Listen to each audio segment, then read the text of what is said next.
सरकारी नोकरी लावून देण्याचे आमिष दाखवत तब्बल 10 लाखांची फसवणूक करून 5 महिन्यांपासून फरार असलेला एक जण अखेर म्हसवड पोलिसांच्या जाळ्यात अडकला आहे।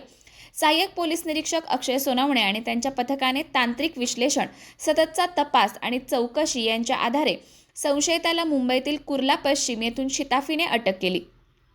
फिर्यादी जयवंत राजाराम घाडगे राहणार माळशिरस, जिल्हा सोलापूर यांनी 22 ऑगस्ट 2022 रोजी म्हसवड पोलीस ठाण्यात तक्रार नोंदवली होती। संशयित ज्योतिराम बालमुकुंद काटकर वय 41, मूळ राहणार वडजल, तालुका माण, जिल्हा सातारा, सध्या मुंबई याने फिर्यादींच्या मुलीला सरकारी नोकरी लावून देण्याचे आमिष दाखवले होते।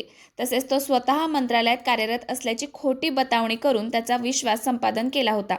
या विश्वासाचा गैरफायदा घेत संशयिताने फिर्यादीकडून 10 लाख रुपये घेतले आणि त्यानंतर पसार झाला।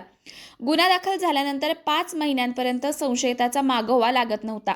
यासाठी पोलिसांनी तांत्रिक विश्लेषण, नातेवाईक आणि परिचितांची चौकशी तसेच विविध ठिकाणी मिळालेल्या माहितीची पडताळणी अशा अनेक पद्धतींचा वापर केला। अखेर संशयित मुंबईतील कुर्ला पश्चिम परिसरात लपल्याची खात्रीलायक माहिती मिळताच API अक्षय सोनवणे यांनी पथक तयार करून त्याला अटक केली।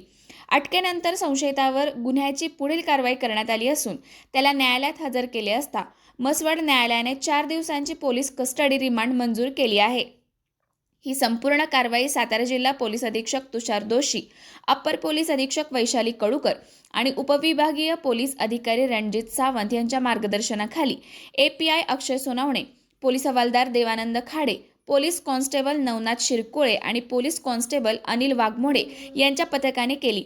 म्हसवड पोलिसांची ही कारवाई गुन्हेगारी विरोधातील त्यांची दक्षता आणि तपास कौशल्याचे उत्तम उदाहरण ठरली आहे।